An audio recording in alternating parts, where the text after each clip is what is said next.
I had a little late start, but then that whole offseason changed the whole trajectory of my career. How they say Steph Curry messed up basketball, I'm sensing that Paul Skeens has messed up pitching. That's what I'm saying. We all trying to max out our stats, man. Yeah. That's it. Yeah. He just grabbed a football and Superman, single bound, just over the fence, jog to the middle of the field, launch it 50 yards. And I said, all right, we got a quarterback.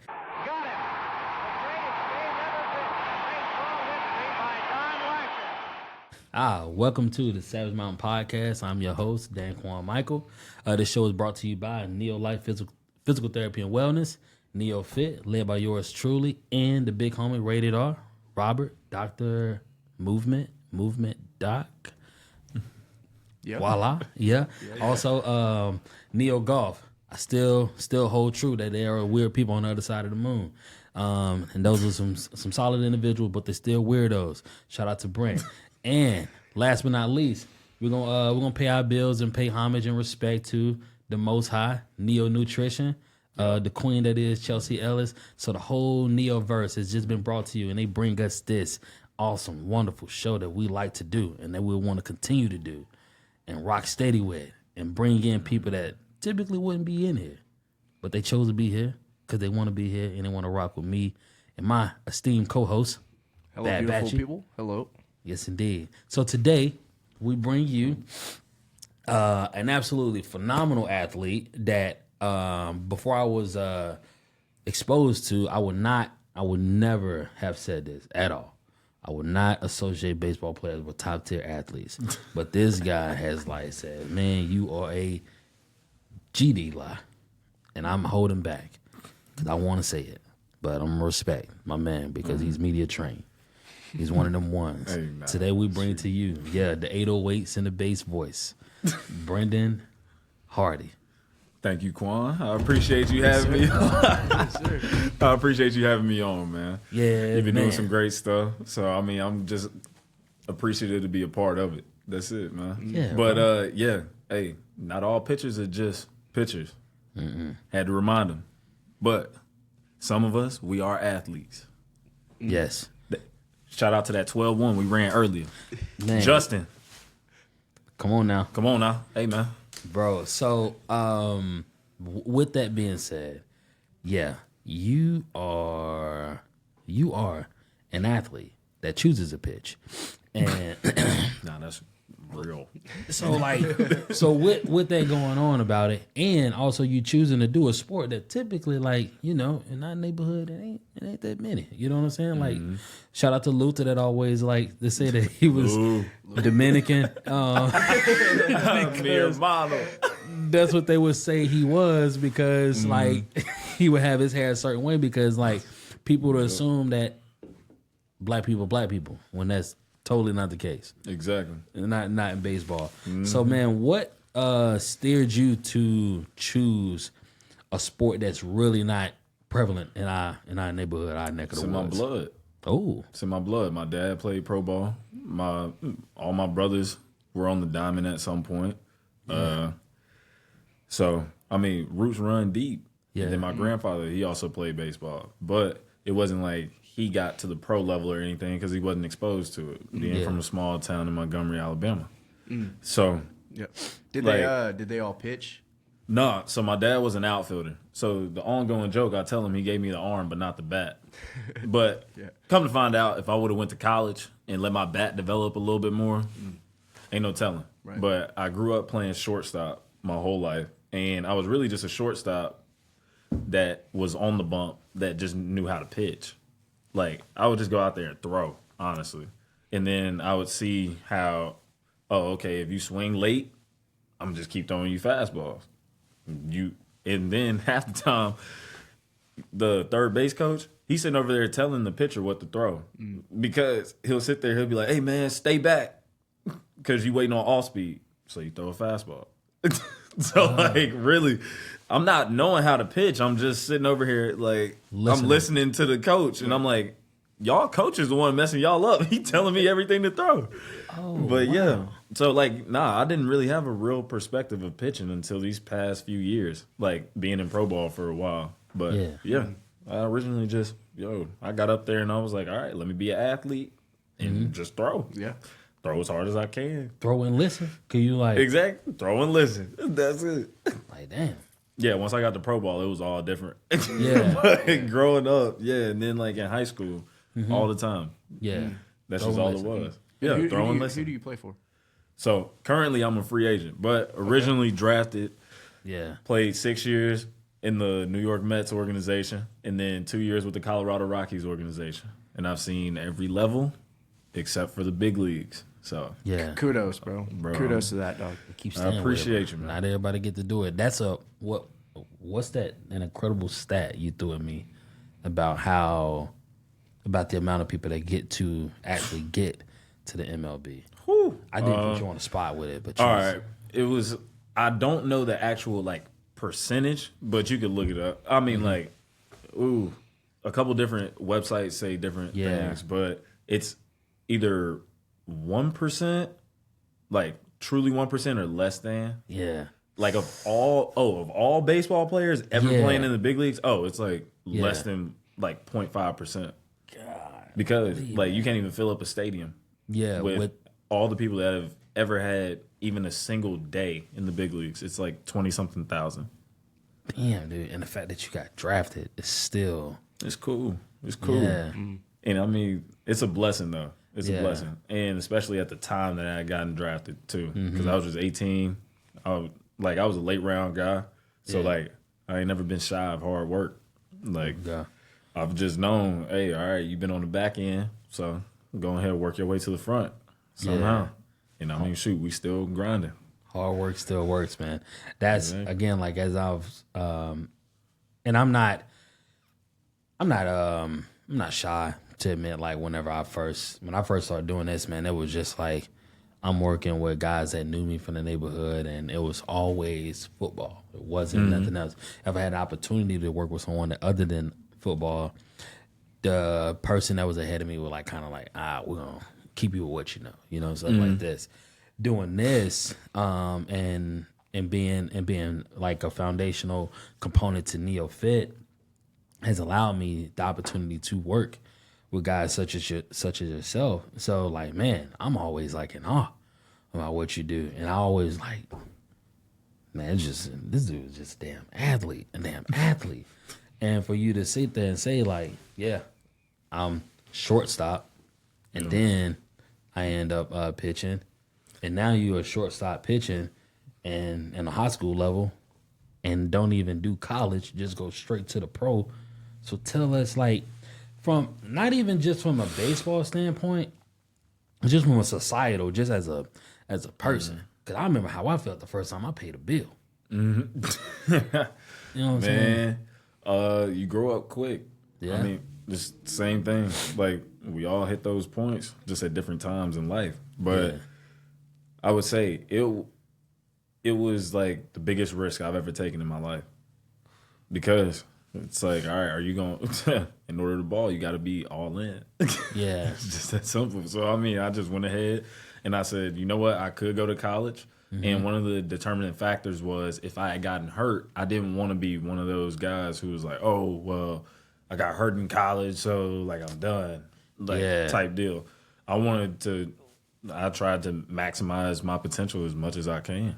And the thing was that, okay, how we be saying, like the ongoing joke in the gym is like, all right, jump up in that water. Go ahead, jump in that water, big dog. So I did. And I learned that I was a small fish in a big pond.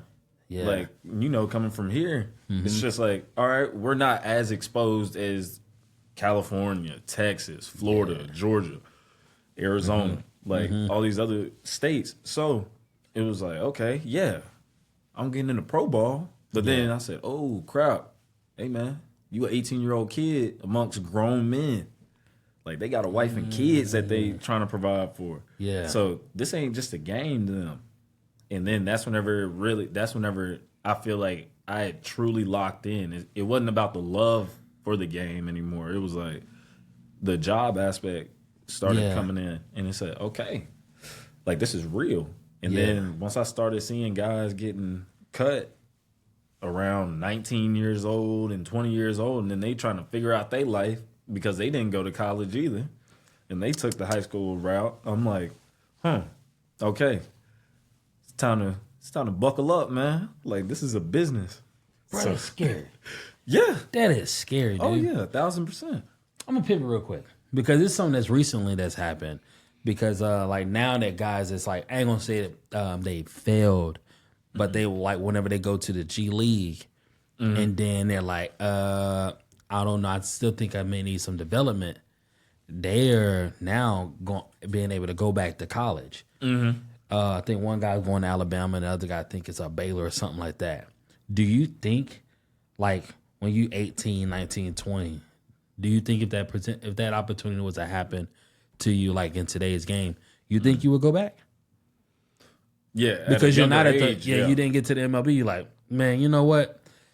I think I need to go back once you start seeing it. You think you would? Yeah, I think I would. Like, because I didn't really know what I was doing until I was 22. Yeah. So I was 4 years in, and I mean, I was just surviving at that point. And like, you could even look back at my stats, man. 2021, my worst season. Like, I was sitting there, man, I was looking on LinkedIn almost after every single album. Oh, yeah. I was pitching like shit. Yeah. I'm talking about worse, man. And I'm like, okay. It's funny because that was the only offseason I had a full semester of classes. Because I was like, I don't know if I'm made for this. So let me go ahead, start taking my classes just in case during the offseason I get that call. I know exactly that, okay, I'm in school. Yeah. And I'll have my degree by 25. And I'll be all right. I was like, I had a little late start, but then that whole offseason changed the whole trajectory of my career. Shout out to my boy David Parkinson and my boy Reggie Grace. Yeah. Man, David took me under his wing. He had trained at monumental facilities in the baseball world. And he just came back, and we were up in Hattiesburg. Well, me and Reggie had an apartment in Hattiesburg, and we would go up to Laurel. So we out there in the sticks. Yeah, I'm talking about just getting it in, and we were in an auto parts shop. God, I can't even say old auto parts shop, man. We built it with our hands. Yeah, I'm telling you. Damn. Yo. Can you say Laurel? Laurel. Good Lord. But yeah, Laurel. For real. Hey, anybody who see this that ain't from here, Laurel. Lord. For real. Damn, it's hard to say. But that's what it was. Yeah. Golly, man. For our foreigners, Laurel, Mississippi. Yes. Laurel, Mississippi. But yeah, nah. So after that, it was just like, dude, like we got back to being athletic, but also fine-tuning mechanics. And then the next thing you know, shoot, everything just started skyrocketing. Success actually started coming, and I was like, okay. Like, before then, I didn't see myself ever having a chance to make it to the big leagues. Yeah. And I was like, ooh, I might have been in over my head. Mm-hmm. But, shoot. That's what it was. Yep. There we go. That was a solid pivot, man. That's beautiful. You never, also, like, whenever because you have traditional off seasons, and that's on a professional level. We've discussed this before off camera. How we like being a professional is the only time that you get to have a traditional off season.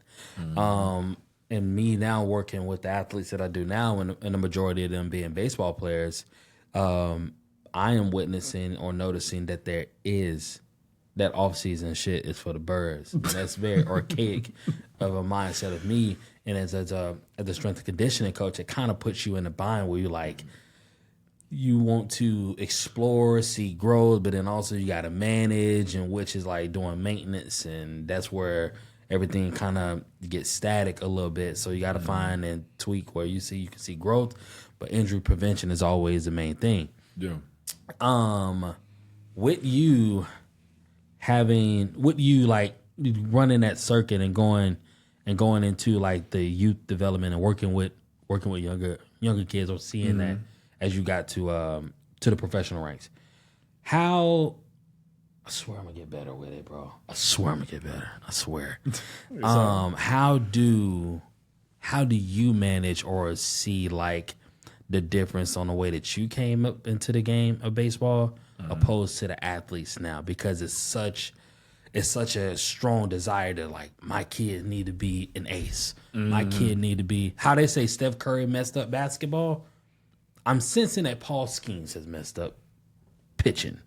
But you know what's funny though? Well, you could say Paul Skeens and Tariq Skubal. Yeah. Both Cy Young winners, but late bloomers. Steph Curry, late bloomer. He didn't. These guys didn't get like that until like Steph was his seventh year. People don't forget. Exactly. Okay. That. His seventh year in the league. Exactly. But it was just like, seventh year for Paul Skeens. He ended up having to transfer. Like, he went to Air Force Academy. He always planned on being a pilot. Tariq Skubal, I don't really know his story, but I've seen him on an interview say, I didn't get good at baseball until he was like 22. Yeah. Like, but while he was in college, he was just like, yo, I was just trying to learn and get better. Yeah. But these guys, the problem is that it's like people want to cut out the process. And, you know, everybody has to get punched in the mouth at some point. And quite frankly, like the man who gets the money at the beginning ain't gonna know what to do with it. But the dude who takes that time to develop and everything like that and develop the skill set, now he's your Paul Skeens, your Steph Curry's, your Tariq Skubal, like all these people. And it's like, I feel like the problem with youth sports is they're not giving kids time to develop. Yeah. And I mean, it's like you kind of see it, and I mean, no shade, but like everybody got to do what they got to do. But you could even see it in the college level with NIL. Yeah. Like there's not much time for there's no room for like an 18-year-old to come in and develop for 2-3 years under the radar, and then he's like, oh, okay, cool. Yeah. Like no, it's like everybody trying to win now, and respectfully so. Like, yo, people got put food on the table. Yeah. So, hey, it's just the nature of the beast. But whenever it comes to, like, off-season training and everything, for the young athletes that you work with, and then now I'm working with youth, I encourage them to constantly explore their athleticism, right? So, like, my younger kids, I tell them, play different sports. Like, I don't want you to be burnt out on baseball by the time that you're 18. And then it's like, you have all this talent, but you have no more passion. So then you just kind of doing it just to do it. Amen. And I see the guys that, like, you have in here, like, they're hungry. They are hungry. Yeah. And, I mean, I love it because that pure passion, it's like, it's starting to fade out because how we were talking earlier, it's like a lot of guys, they see what all comes with being good at their skill or perfecting their craft. They're not. It's the pure joy in the perfection of your craft that rewards you with all of this. Yeah, it's a byproduct. Thank you. Like, it's a byproduct. That's that processing, man. It's like seeing you, and I put you right there with the other professionals that we have in here. Honestly, you're a cut above due to like. You still have that fervor, that itch to be better. Like you're not complete. A lot of cats, man. They complacency kills. I said this a few times on the show with cancer, and it's not the cleanest way. I swear I got to get better, man. I do. Like cancer gets a lot of like clout as far as like being like the killer that it is, and it is. But complacency. Is a motherfucker, bro. Like, oh, okay. I was about to say it too. I was about to say it too. So I'm glad you said it, bro. But like, it is. Yeah. And I ain't gonna lie to you. Yeah. Whenever I started seeing success hit me in minor league ball, it was like you do somewhat get complacent if you kind of start paying attention to a little bit of the noise. Yeah. Whenever people are like, oh man, bro, it's only a matter of time. Oh, yeah, nah, you over here, you doing this, boom, boom, boom. Like, you climbing the rank real quick. Like, you doing everything that you need to do. Yeah. But then it's like, you have to keep doing that. You have to keep the obsession. And that's where that's the one thing I encourage youth in general. I'm like, bro, you ain't going to be great at it. You ain't going to be good at it unless you are truly obsessed. Like, I ask kids all the time, like my high schoolers, I'm like, be like, What you want to be whenever you grow up? And then they go, oh, I want to be a pro baseball player. And I'm like, do you really though? Yeah. Because I see the way that you work. I'm like, do you really though? Because shoot, my workouts are with you. Yeah. Like all my stuff is behind the scenes. They only see what thousands of other fans see. Mm-hmm. But I'm like, nah, you don't want it as bad as you really say you do. Mm-hmm. And it's the obsession. Like, what are you doing at night? Like, are you sitting here? Are you getting in shadow reps? Are you sitting over here? Like, whenever you watch a game, are you just watching it for entertainment, or are you actually picking up on stuff? I mean, like, that's just being a student of the game. Yeah, like having that critical eye, and exactly. Like, I'm studying. Yeah, I don't watch a big league. Like, it's so funny though, because whenever people be like, "Oh yeah, nah," like whenever the World Series is going on, right? Mm-hmm. All minor leaguers, unless you like taxi squad, getting ready to go over there, help out the team if you need to. Like, you back home and you watching the game, right? Like, yeah, I enjoy the pure entertainment of it because it's like, okay, that's great. But like, I'm also studying. I'm like, all right, what is he doing? How is he preparing? Every time they pan to the bullpen, I'm like, who's getting up in what situations? Yeah. And like, for me, I sit here and I watch like, all right, he didn't get his name called, but who else is sitting here and like warming up somewhat? Yeah, he's standing up, getting ready. He's getting his mind focused. You watching all that? Oh yeah, dang. Oh yeah. And then by the time we over here watching the actual game, people be like, "Ooh, that's a great pitch," and I was like, "That's what he was supposed to throw." Like, I got home earlier in the year. I started watching one of my old Rockies teammates. He had signed with the Brewers, so he was down here in Biloxi. I would pull up to the game, and I had a couple of my homeboys with me, and they like, "B, what would you throw here?" And I'm like, "Slider in the dirt." He already threw 2 fastballs there. Boom, boom. He got it. And then next thing you know, he goes slider in the dirt, swing and miss, strike 3. And then I'm like, bro, y'all forget I do this. Like, I might have been growing up with y'all, but like, yo, you got to study it. You got to know what you're about to do. A clear separation act. Thank you. Not at the level you at, but I know like I can attest to like watching from an entertainment or from a critical eye. You have to almost like turn that switch off. Because I can't talk football with a lot of folks. Like, I'm not I'm a coach at heart, and that was my passion. Like, I wanted to coach football. But then I was in a situation where I had to provide for my family, and I knew my other passion. I always wanted to just help people get better. And that's kind of steered and navigated and grew to this opportunity.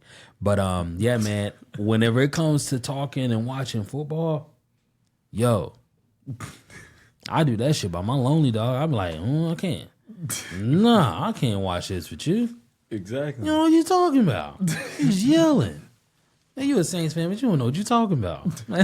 Nah. Drive me crazy. Look, Saints fan was the first red flag. Oh, man, dude. That's the best thing ever, bro. It's the best thing ever, bro. Hey, look, nah. We getting shucked tonight. Yeah, buddy. Look, this is a battle of the trash cans, man. I'm a Dallas fan. So. God bless. Yeah, the old Dakota Rain, bro. No. Can't do it. You a Cowboy fan. Yeah, I was born into it. Just like ball. It's all right. Yeah. Who your dad play for? My dad played for Detroit. Detroit. Yeah. He got up to AA. So my thing from the moment that I signed my contract was I wanted to finish the race for him. Yeah. Yeah. So you gonna I've seen a little bit of AAA, so he was like, man, the day I told him I was going, he started crying over the phone. You would have thought I got called up to the big leagues. Yeah. Yeah. Come on, bro. It's that legacy, man. Yeah. So, I mean, even, and I mean, I have faith in it because my thing is that even if I don't make it, I know it'll be passed down another generation. Mm-hmm. So can't defeat DNA. Exactly. Why you think we be grinding so hard? Yeah, man? Bro. Now that you say that you're from Birmingham, Alabama, that makes all the sense. Montgomery. Montgomery. My dad from Montgomery. Yeah. Yeah, I've been working, bro. Alabama, man. Alabama, they got that ethic. Work ethic, brother. Bro, so with tasting success, the way that you taste success, you ain't never get like dubbed as like bourgeois? Oh yeah. You know what I'm saying? All the time. Bro, I'm wearing all Lulu right now. Up You in, don't see? up in, Look, nah, I'll be walking Lulu, into the lemon. gym. Look, lemon. Yeah, right? Nah. Oh, Whenever God. whenever I just walked in and Robbie was like, man, I like that. Yeah. I was like, oh yeah, nah, this Lulu. And then I looked down at myself, bro. I went to the restaurant, I looked down, I was like, man, I got on Lulu everything, Nike everything. I'm like, Just a good job, bro. I'm like, bro. But I'm like, bro, don't let this stuff fool you though. Yeah. Don't let it fool you, bro. I'm cool as crap. Truly is, bro. You truly is a cool Like, dude. I tried, bro. I You tried are- to be down to earth. Y'all Bro, got to. authentic. I try to, I don't know, man. I like to learn. I like to learn and pick up on people, but it's just like from a personal or just a humanity thing. Like I know my heart is good, but I have some ways about me. I be like, bro, you on my nerve, man. You get on my nerve, man. I ain't trying to talk to you. You know what I'm saying? Same. Like, but you, bro, you have a great way of like just coming in and just being authentic, genuine, saying what's up to people. And I'm just like, damn, I need to be like him. I gotta find a way to be like him. Batchy the same way. Batchy's cool. Batchy's Facts. genuine. You know what I'm saying? Like Batchy's someone that's like, if someone says anything bad about Batchy, I'll be like, bro, you full of shit. Like you, what you do, bro? That's my God, man. Like, man, what you do to make Batchy do that, bro? Batchy don't act like that. I don't know. Well, it sound like a you problem, bro. That It's was like, you, man, I bro. can tell in your tone right Yeah, man, that's you, man. Batchy ain't do nothing wrong. Batchy could have been a whole damn demon. now. He said, that ain't the batch I know. Yeah, I ain't the batch I know, man. My experience is my experience, bro. But I think, like, collectively, man, just as a human and you reaching the status that you have, one, you're not complacent. You're not, like, smelling the flowers, man. You may dress and present yourself in such a way. But I think that's a byproduct of your family. Like, I think, they held, you know what I'm saying, they reach a certain way, a standard, the tone is the tone. You somebody to make sure you had to do your damn homework. I'm an Air Force brat. Come on now. Dad served 26 years after playing pro ball. My mom served 20. So, yeah, that's the bougiest branch in the military. So I'll be, bro. yo, I said, yeah. Yeah, but you conduct yourself, and And- yeah, it's different styles of athletes. Most people see an athlete to look a certain way, you know what I'm saying, present themselves a certain way, and to kind of be like, that's where you get the just dribble kind of thing. But you, man, you're polished, you well mannered, incredibly spoken, but you also down to earth, and you're like, nah, man, I'm just like one of the bros, just like y'all, man. What you mean? Like, Exactly. what you trying to do? I'm Like I always tell people whenever I meet different people elsewhere and they like, bro, like, nah, bro, like you actually cool. I'm like, bro, we are people. We just have one extraordinary talent. Yeah. I throw a baseball hard. Bro, like Batch, your computer skills, wish I had them. Like, I wish I could add it to my bag. But I'm like, bro, I'm not good with like video editing and everything like that. Like, bro, Yeah. I want to be tech savvy, but that is not my forte right now. Yo, Like, I love to throw a ball hard. you see, Not me. It's not me. that's what I'm saying. We all trying to max out our stats, man. Yeah. That's it. dog. Yeah, That's bro. it. Max out attributes. the stats. Exactly. Yes, indeed. Max out the stats. That's what I'm talking about, bro. Yeah. What I'm good at, though. You said Man, that bro. you're good at something. Man, Let me get some of that. Look. Nah, like you said, you were the best at bringing. No, you are great at bringing out the best in people. Agreed. Like, and plus, also, Thank you, bro. so I think one thing that we all have, right? Because I've seen you in different aspects. I've seen you in different aspects as well. We know how to bring people together because we are that cohesive group. Yeah. To where it's like, all right, you got a different style. You know how to calm a room down for sure. I didn't seen it. I didn't seen it. You do, bro. Like, You do. and then like for you, man, you know, look, man, nah. I ain't gonna say you know how to calm a room down. You know how to start it off that way. But nah, you know how to go ahead, kick it in gear. Like if somebody over here bullshitting, like, Yeah. hey man, come on. Yeah. Look, time to Got get you, to it. Hey, pick up the Appreciate pace. Like, Appreciate that, dog. but you ain't sitting over here like fussing and yelling at nobody. Yeah. You don't have to. You have to. I like. That's one of my things too. As far as like me going into coaching, strength training, it was to demand but not demean. And I always wanted to coach the way I wanted to be coached. I'm not good at that. Yeah. I was so like my mom had to be mom and dad.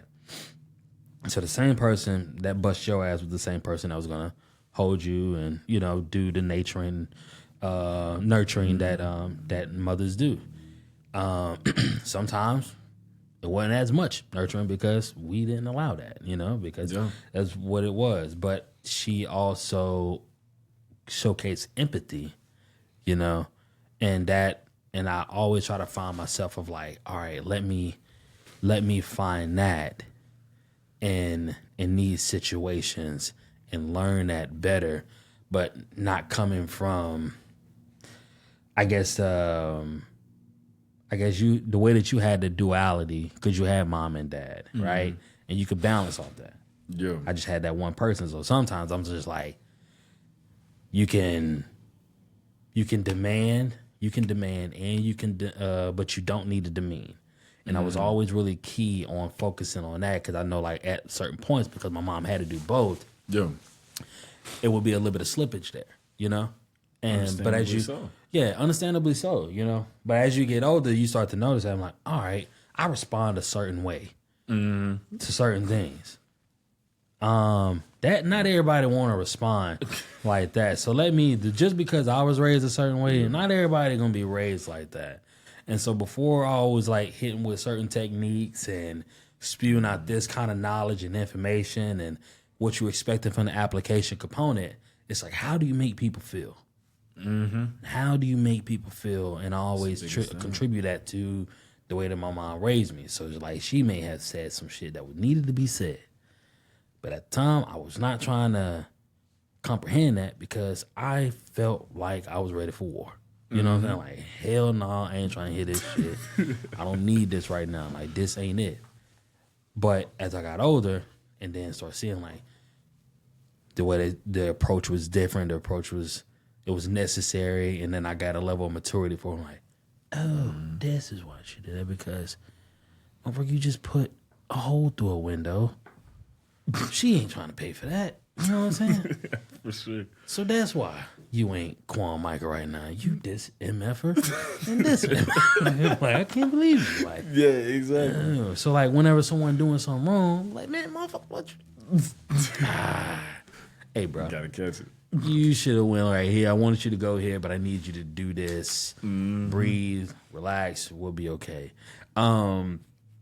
With that one and having and again, as you get further along the game as a player, I know with the identity, it always gets taken away as being like, you're a player.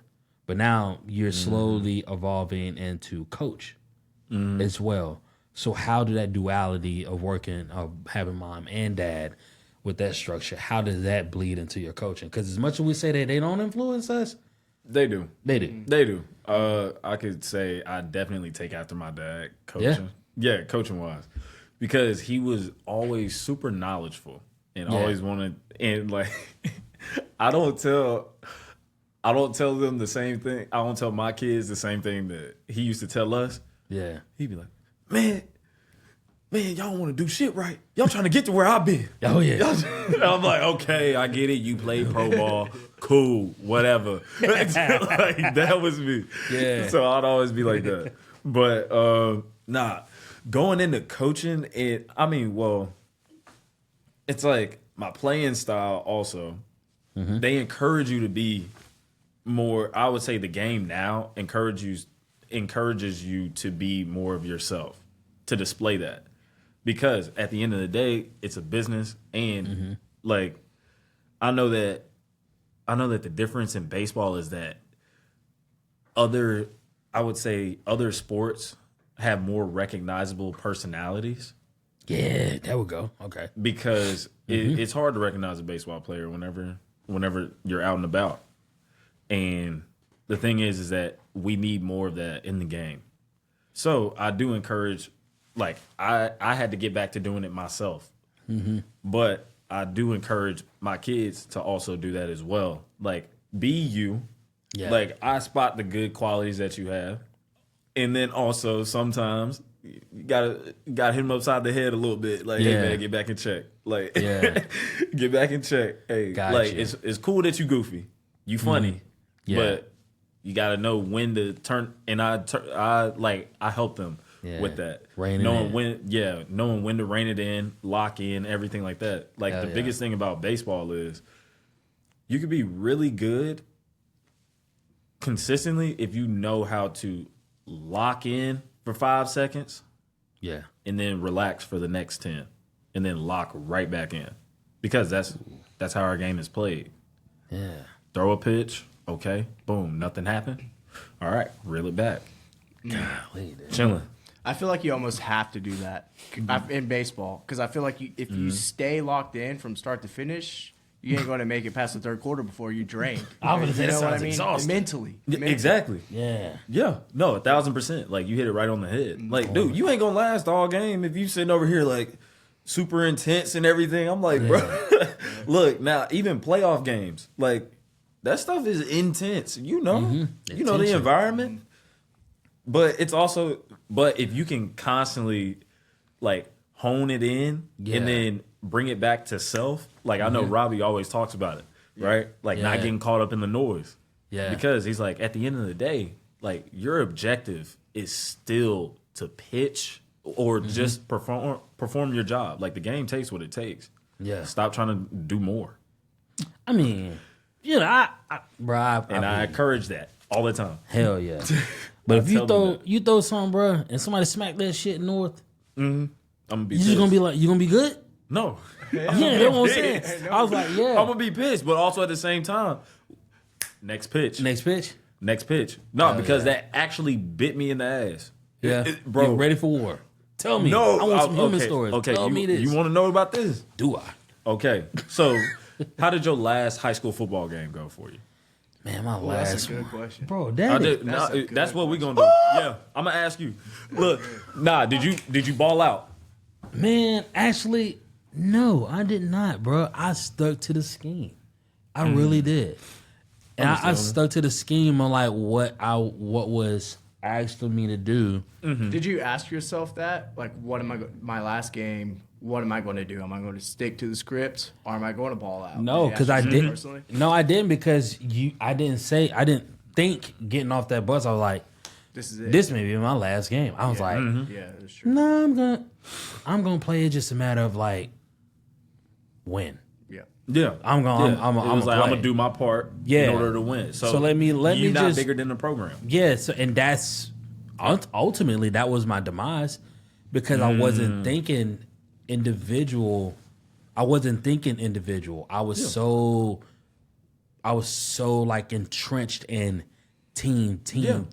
And I mean respectfully. And I was a pawn to this ultimate. I was just a cog to this wheel. Like, all right, I am going to flush this tackle out. Everybody's gonna flow to me because I'm the best pass rush on this defense. So if I'm pass rushing over here, that means yada yada there needs to win their 1-on-1. I'm just keep doing this. They got to win their 1-on-1. They're not winning their 1-on-1, but I don't want to be a disruption. I just got to do my job. I'm just doing my job. I guess. And yeah, so that ultimately was like, man.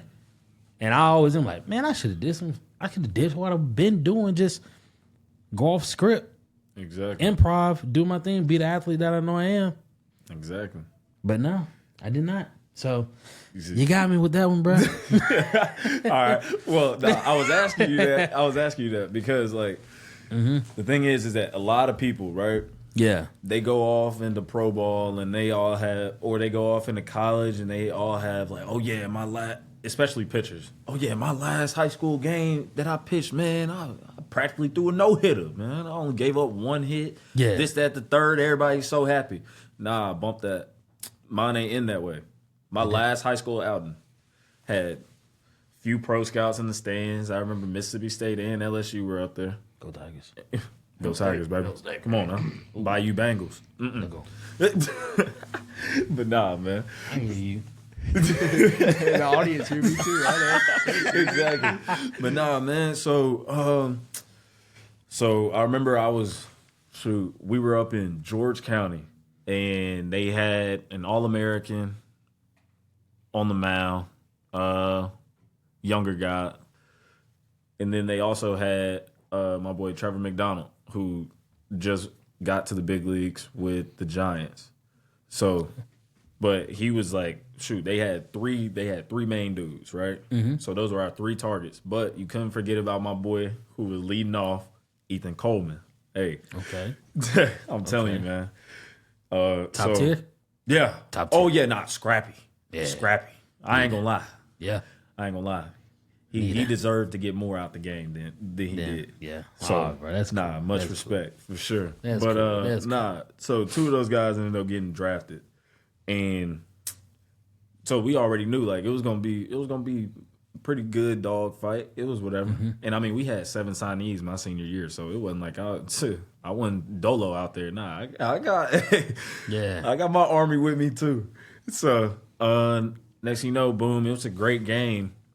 And I want to say we were up by we were up by 1. We were up by 1 going into the last inning. Some stuff happened in the field behind me. I ain't gonna say all, but either way, we should have been out of the game. Boom, got a 1-run dub, and this is game 1 of the series, right? Yeah. And we at their place, so yeah, nah, we went, yeah, we went in, we went into Loosedale.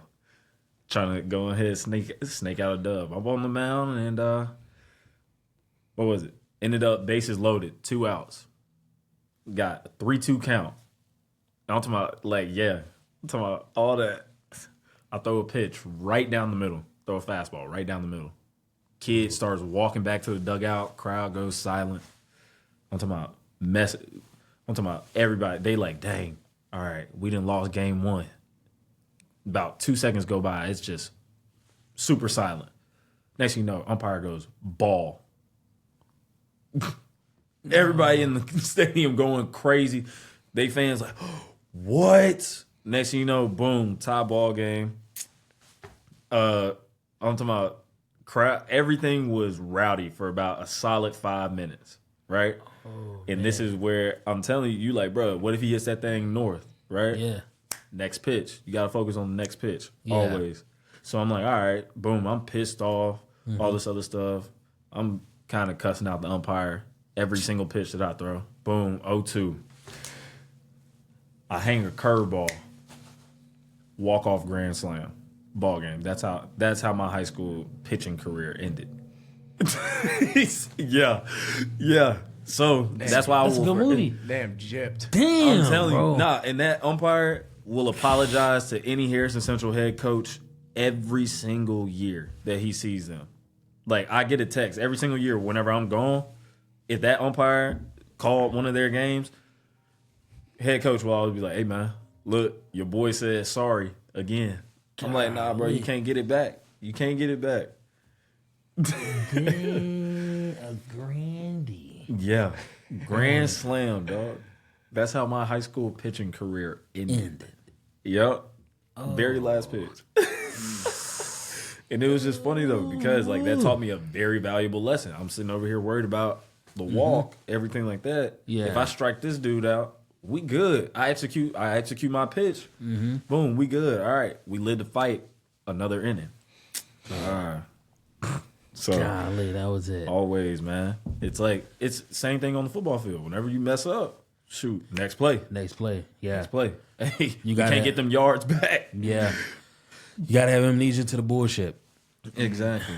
So Lil Wayne said that. So that's you have, bro. I do agree, and that's a lot of that stuff is like a lot of times for me. I try to find like, all right, if it's like solid knowledge, solid information, like all right, let me find that adverse situation where that information that you just kind of bestowed upon me. Let's see where that is applicable. So like with Robbie. Like right, we speak about the breathing and stuff like that, and that's great, and that's totally fine, bro. I'm always like, man, everybody got a plan until they get punched in the mouth, and I watch those fights, bro. And the first thing that goes out of the way, man, it's never like calm, like man, I get fucking rocked, and then you like, they ain't trying to Wim Hof, You know what I'm saying? So I'm like, man, all right, where can this stuff do? Because it's valuable knowledge. It is. It's valuable knowledge. Like, just breathe. How simple can that be? Yet the more we work with these athletes, we find out how everybody breathing the same. Like, I don't breathe like that, you know? So it's like, man, all right, where can we make this happen at? Okay, finding this one, finding this information. And I found it like, it's not like you're being disrespectful. It's like, no, I'm just trying to find out, like, where can we make this most optimal?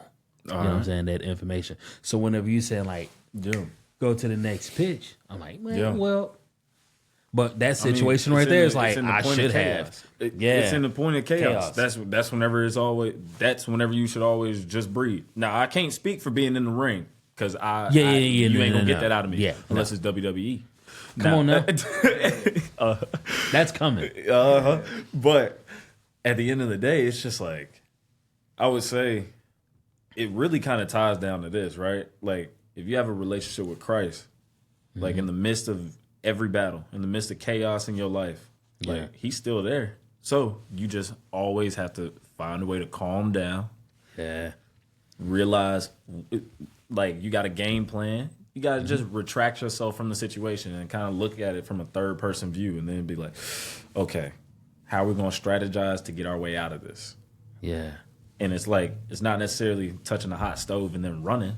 It's just like, okay, how can we bring it back within? Yeah. And I mean, ever since talking to Robbie, like, I'm actually excited to, like, be in a high pressure situation again, because it's like, okay, just breathe. What do I have to do here? I have to throw this fastball or whatever pitch. I have to throw this pitch right there. Find sovereign. Exactly. Man, and that's it. Like, that's it. Don't be bigger than the moment. Like, Yeah. Like, it's just like Kobe, right? He put up 1,000 shots.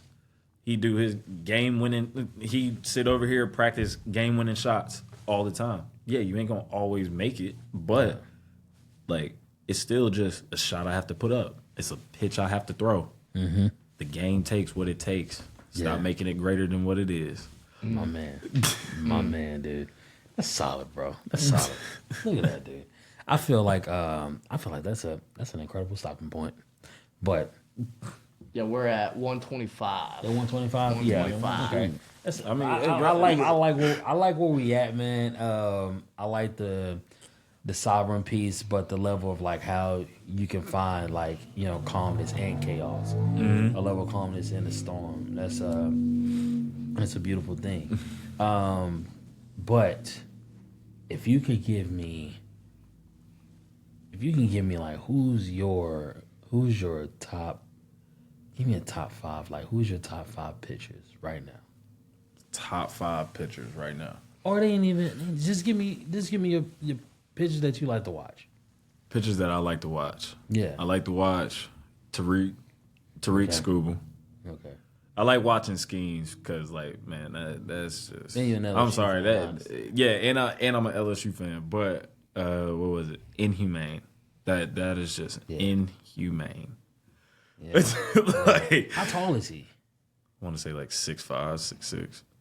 Man, dude, them cats like basketball players. He Does might- does height play a factor Yeah. when you're pitching? Yeah, does. because You it's like ain't no midget. it's extension, right? So, like, Gotcha. for me, Small person. like, what was it? Like, I'm 6'5", and I release a pitch from like 52 feet. The mound is 60 feet. So, like, I'm releasing it from just over 52 feet. So it cuts down reaction time, everything like that. Right. Yeah, it makes it's harder. sense. Yeah, like, it's just harder for the hitter to pick up, like, pitch recognition. He got to decipher what pitch it is, where it's going, and whether he's swinging or not. In a shorter span. Exactly. So, and then, like, also at the same time, it's mound presence, right? So it's like your depth perception. Yep. So it's like, okay, bigger dude on the mound, you're like, holy crap. But smaller dude on the mound, it also messes with you because it's like, oh, that ball getting on you quick because you don't expect it. Right. But I would have to say those two. Oh, man, Yamamoto from The Dodgers? yes, Yamamoto from the Dodgers. He is nice. And I mean, dude, I'm a fan of. Yeah, I'm just a fan of baseball, man. You're like, I like when it's kind of like me when we're talking about like comics and stuff like that. So you like, Man, I mean, it's like I appreciate everybody for all their different skills, but and then also it's like, shoot, I gotta throw one of my boys in there. come on, So I'll go ahead and say all levels. Go ahead. another LSU guy, my boy Jaden Hill. I ain't gonna lie. Yeah, So- he's been drafted. Yeah. Okay, He got drafted in 21, Yeah. and we were actually in AA together in Yeah. 24. Like, man, I'm telling you, that's Yeah. seeing him. He's one of them organic throwers. He's like, I don't know about bands, none of that. He just get up there, 97 to 100. I'm like, Jesus Christ. Jeez, Yeah, dog. I'm telling you, God, that's hey, man, like being. God given. And we got one more. Yeah, that's one thing too. I always like to tell people. I'm like, look, man, not everybody leave the hospital the same. So like, you can like, He always got bro, a bar. like you can, bro, you Yeah. can say everything under the sun. Yeah. I can read books too, but man, not everybody leave the hospital the same. In some races, bro, you just lose, bro. It just is what it is. It is Like, what it is. man, you can't tell me how to guard LeBron. Like, you can't coach a LeBron James. You can't do that, man. That's 6'8", 270, running 4'3", 4'5". For real. What I'm gonna do with that? Zion. I'm like, bro, that. That's what I'm saying. How you that big and that heavy? Bruh. You that heavy, but you jumping out the You gym. jumping out the jump, man. Dude just dunked on Wembanyama. That like his behind the back is like him trying to scratch his back, Yeah. and he just got dunked on. And you trying to tell me like, yeah, bro, if you do this, like, man, Nah, hey, there's only so much you can do, man. there's only so much you can do, bro. Before you Like, start looking up and being like, Yeah. hey, man, do I have it or do I not? like, what his daddy? Like, bro, like, you just start looking in the sand, like, that explains it. Exactly. No, I have done that before. I'm Like, like, looking. okay, all right. Nah, and then even so, I see it now that I'm coaching. Some of my youth guys be sitting here. I'm like, say, okay, like kid just mess around, do something. And it's so funny though because I love how innocent like it can be because they're not aware of what they're doing. Yeah. So I'll be like, yo, like go get that ball or throw or like make a play, and then they just bust out, do something athletic, and I'm like, hold on, like you ain't even realizing what you just did here. Mm-hmm. And then I look and I'm like, who your dad?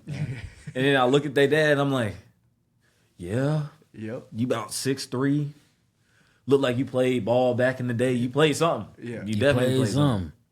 Man, Checks out. checks out. Bro, I be doing that all the time. I be like, bro, ain't no damn way. Like somebody just do.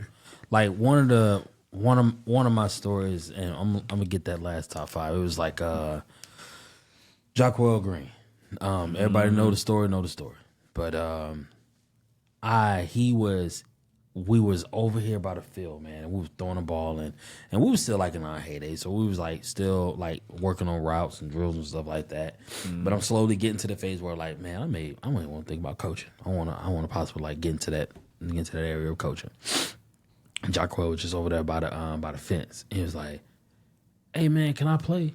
And he was he had some size on him, but I knew he was like in 7th grade or like 6th grade. And I'm like, nah, man. Like, hold on. Wait, if we need somebody, we'll get you. So the ball somebody ended up missing a pass and the ball ended up going by him by the fence. And he grabbed the ball and I was like, hey man, throw me that ball. No, he did not throw the ball.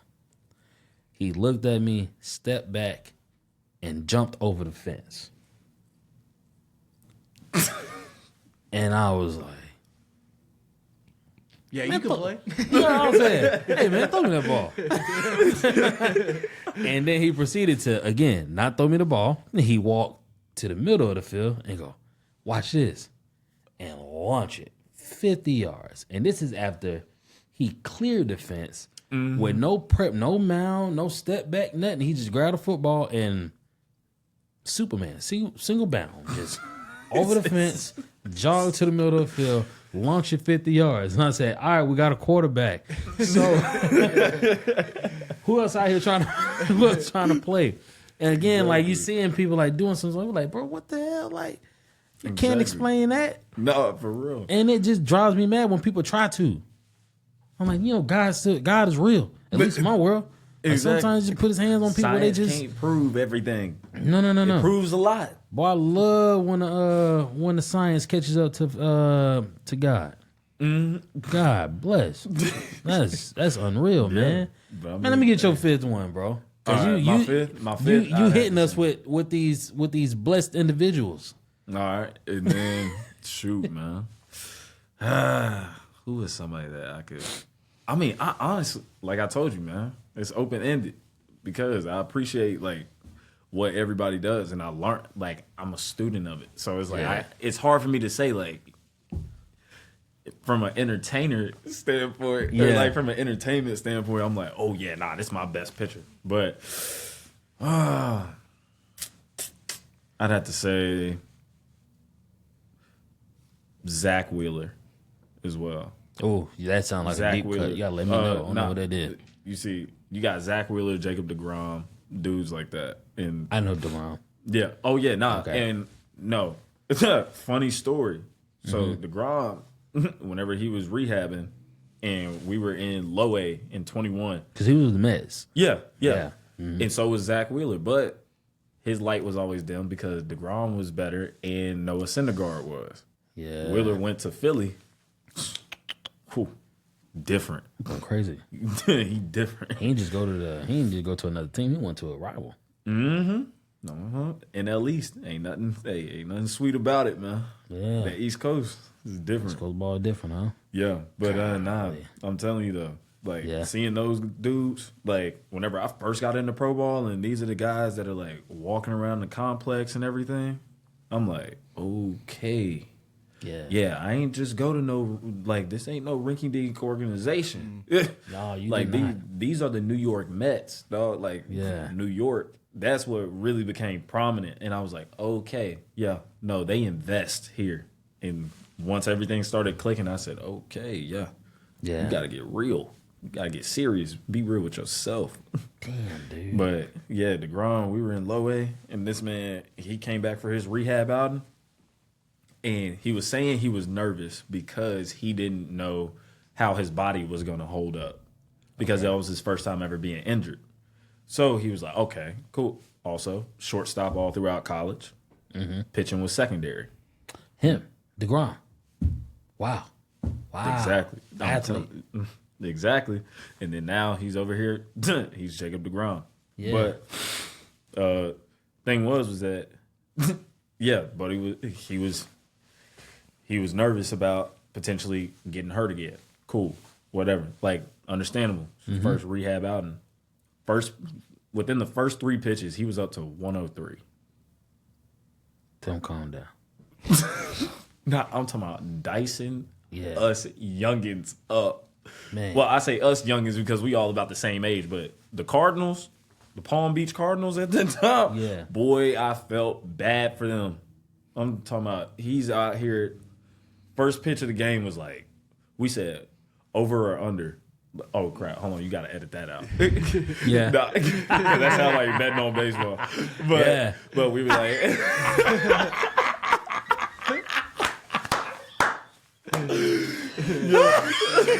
We'd have made it through the whole thing. Throw it away at the end. Oh, no. Get that out of there. But nah, we sitting there in the bullpen, man. We sitting there in the bullpen, and this man talking about first pitch of the game. 100. I said, whoa. I said, hold on now. Look, rehab was going a little too well for him. Wow, 101. Third fastball. I'm talking about hitter ain't even sniffed the first 2. Foul, 103. I said, wow, okay. I said, okay. Nah, that's different. That was the craziest thing I've witnessed with my own eyes. That is the craziest thing I've ever seen a pitcher do. And then just continuously just letting it eat. And I said, okay, this is who we got to compete against. That's crazy. Damn, I'm sorry. Man. He going to get paid every single time. I'm going to encourage y'all to pay him. Damn, dude. Wow, bro. So, like, And again, you having those experiences, but still being able to come in here and then bestow wisdom and train like a monster with high schoolers that do have aspirations and potential to get to that level with you. What would you say to those athletes? And this is how we'll wrap the show. All right. Always stay hungry. Always stay hungry. The moment that you start tasting success, I mean, it tastes good, man. Yeah. But also at the same time, it's just like how we said, don't be complacent. And even if it's not your turn right now, like, you got to still have faith, grind and faith, because everybody knows, like, stats, they're earned during the off season. That's just a byproduct of all the work that you done put in and just maintaining focus. But yeah, just go ahead and Beasley quote for you. Come on. Everybody's an overnight success. You just got to keep grinding during the day because God ain't tell you what night it was going to be. Come on, man. Beasley, hey, he be spitting. Amen, bro. Amen. Well, with that being said, we're going to close it on the show with a big W. Shout out to B. Hardy, man, for blessing us. And again, man, thank you for coming this time. Hopefully we'll catch you next time, but please do not let this be the last time. And we're out. Sure. Yeah.